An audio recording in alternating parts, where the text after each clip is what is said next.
Hello, my name is Matthew, and I just finished reading The Adventure of the Blanched Soldier by Sir Arthur Conan Doyle. This is a part of my read along series and book club with Steve Donahue. We're reading murder mysteries in the month of March, and we're reading all of the Sherlock Holmes short stories. And there were a lot of things that I was thinking about with this story. The main feature is this is the first time where Sherlock is the one writing the story. All of these stories that we're reading, Watson is the one.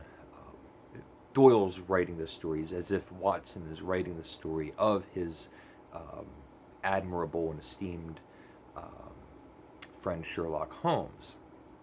And since Sherlock, throughout all of these stories, is always criticizing and belittling Watson for his attempts of making these little tales for entertainment instead of instruction, um, Watson has often been embittered about this, been upset about this, and has sometimes said, well, why don't you try it yourself? And Sherlock is explaining this and saying that this was a curious case, and for some reason, Watson had omitted it, and so he decided to write it himself. And the most curious thing about it is that there's nothing um, particularly unusual when you think about the whole of these stories as to why this would be the case that Sherlock would sit down and write. It's very good. It does not, except for a few moments where Sherlock addresses the reader, um, very little distinction in the voice of the narrator, the author, this time being Sherlock instead of Watson. Um, but there are some differences in the way that the story is told. Another detail that I noticed, and had been thinking about since maybe the final problem, um, like since the first half, the first run of these short stories, um, Watson's wife has completely disappeared. This is the case that Sherlock should really be on. What happened to Watson's wife? Uh, the early short stories, Watson's past and family life, played a fairly prominent role in these stories. Watson would be home and would be called away. He would have to ask his wife, "Do you mind if I go off with Sherlock for a few days?" He had his medical practice. Different things about Watson's life. He had a separate life than Sherlock, and about the halfway point, I think it's after the final problem, um, Watson just moves back in to the Baker Street apartment, and we never hear about um, the wife again. And in this one, it's 1903. Yeah, I'm going to read this. So, this is Sherlock speaking because he's writing the story. I find from my notebook that it was in January 1903, just after the conclusion of the Boer War, that I had my visit from Mr. James M. Dodd, a big, fresh, sunburnt, upstanding Breton. The good Watson had at that time deserted me for a wife, the only selfish action which I can recall in our association. I was alone. So, is this just um, a mix-up in continuity? Are we saying that Watson had never been married before? Is this the first time that he was married? Surely, all of those stories that we had read um, were in the past. Maybe his wife he met, the wife that we've read in these stories, was actually in the 1900s, and they're all being um, as they're all being written, it's all really in the past tense, because there were times where he had his wife and was writing present day um, accounts. Very unusual. I think there's something afoot with Watson and his wives. um, and again, it's 1903, so we have a 20th century Sherlock. And also, as far as general terms, this story has features that have been used in other stories. So we have someone that's gone, we had someone that's gone missing. We have someone that we see their face in the window. This one, and also the ending where there's just a key word, just one little clue that Sherlock was able to figure out, and he writes it down, and as he presents it, the the so-called villain of the story has to just fall back and submit. We've seen that as well. It's done to great effect. This short story really does excel in presenting Sherlock, making deductions, figuring things out, even with uh,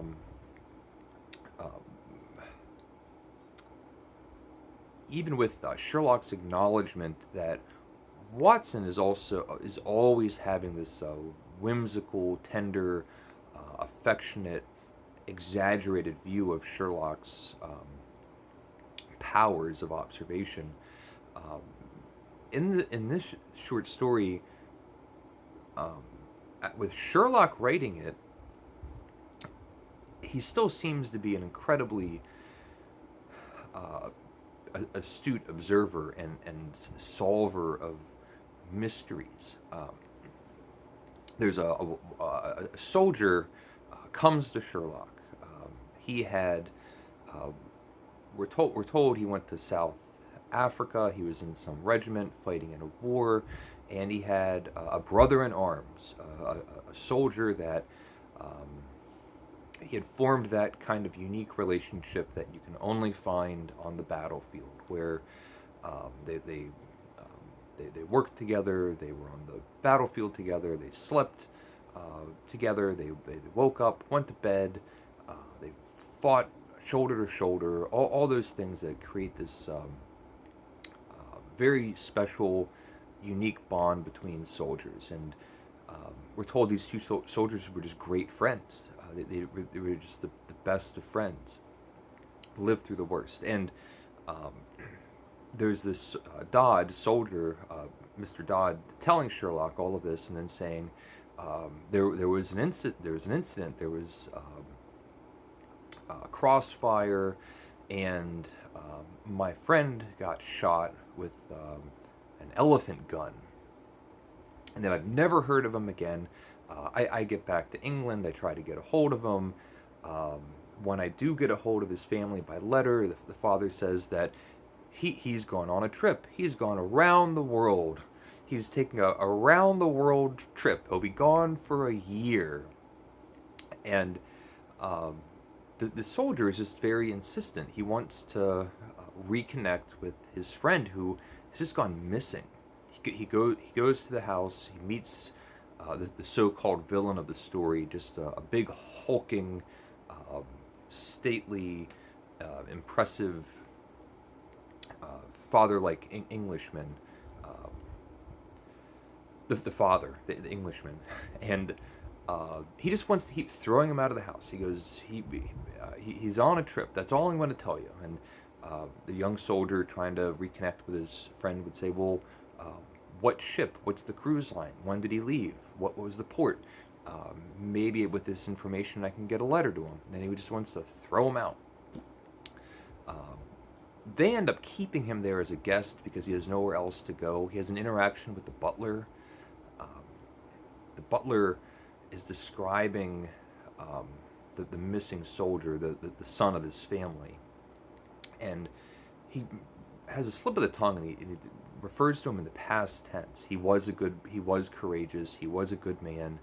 And Mr. Dodd, the soldier that had gone to Sherlock and is inquiring at this household, has him by the arm. It says, why are you referring to him in the past tense? I'm not going to let you go until you answer this question. Is he dead? And the butler rings out hugely surprising response to the soldier. It says, I wish he was.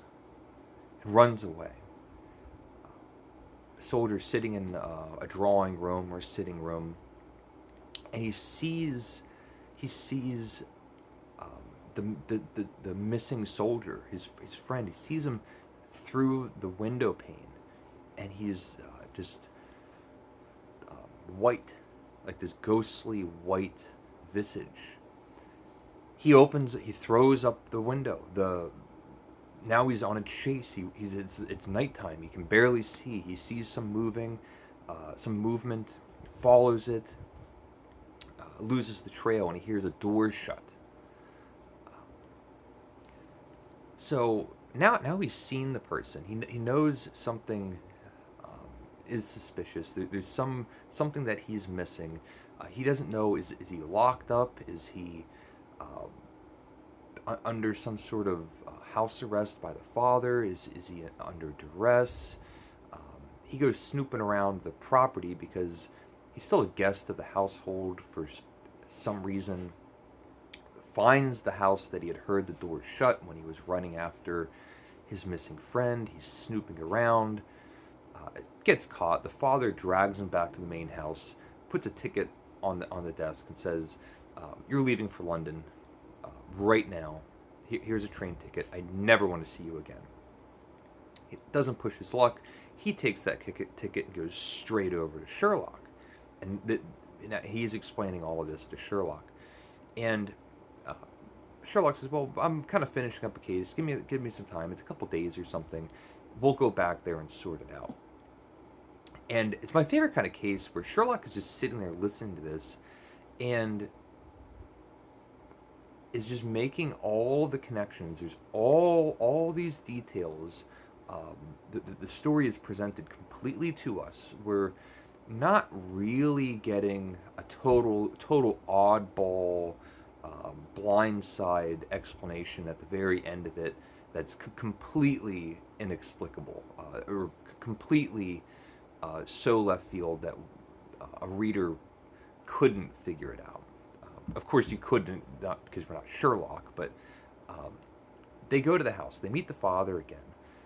The father is just like red with rage, and says, "I'm just gonna accept that you're burglars. I've told you you're not allowed in the house. I know who you are, Sherlock. You can leave right now, or I'm within my rights to use proper violence." And they kind of have a back and forth. The father says, I'll call the police. And Sherlock just knows everything. He says, if you call the police, you're going to cause the scene that you're trying to withhold. And he takes out a piece of paper. He says, "I'm just going to write something down and hand it to you." The father reads it, and everything drops. He just falls back in a chair, his palms up. The case has been cracked. The murder, or the mystery, has been figured out. And he goes, "Okay, you know everything. Let's go down and see him." With one word, one sheet of paper, we don't even know what it is, Sherlock has solved it without any sleuthing or anything of this sort. We amble down to this little house that's on the property. We go in, and there's the missing soldier, his old friend, and he wants to give him a great big hug and a hearty handshake. And he goes, the missing soldier goes, "Stay away from me! Don't touch me!" And then he recounts his story. After he got shot, there was a regiment. A couple people got shot and died. He doesn't die, but he flees. He escapes. It's bitterly cold. He comes across this little hut. He's somewhere in Africa, and he's in this hut, and he just lays down in a bed that he finds and falls asleep. And he wakes up in the morning, and there's all of these strange people. Looks like people are deformed, and have very short statures and large heads and club-like hands, and he doesn't really even understand what he's looking at. This is the soldier that got shot, and the doctor comes up to him and says, you don't know what you've done. I need to dress your wound, but in your escape, you stumbled into a leper colony, and you slept in a leper's bed, and he contracted leprosy. That's why he um,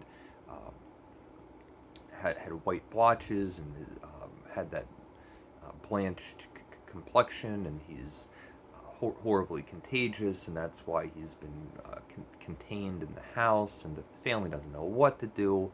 Now they have a son that's a leper. They're trying to do the right thing. Um, and it goes on from there. It turns out that another doctor shows up who doesn't really have leprosy, and we get kind of a buttoned up, happy ending. It's just great. It's just a mystery. There's no adventure. There's no detective work. Sherlock's not running around. Watson's not there. No crime. No bad guys. No villain. Just a mystery where we have different characters coming from their own lives and viewpoints, trying to do the right thing, and Sherlock just listening to the story and putting everything together. And the fact that it's leprosy is the one thing where it's, well, how would I know that it was leprosy? But we had clues throughout, and Sherlock explains, like, they're down in Africa, there's leper colonies down there. He's got the white pasty skin. It looks like there's a doctor in this house with him. Of course, no one could read it and actually figure it out, but when you reread it, there's stuff in there. It's not just at the very end, well, leprosy. It's great. Just so good. Um, a couple points. Watson's wife, I'm going to be on the lookout for. And for as good as it is, uh, I don't exactly know why this was the story chosen to have been written by Sherlock. I'm fine with it, since it's great, but um, I often thought, as I've been reading these, the best final short story would be a case written by Sherlock, um, a story written by Sherlock of the case where Watson dies, and Watson's the biographer. But and anyway, just a great story. Let me know if you've read it. It's The Adventure of the Blanched Soldier. Uh, Thank you for watching.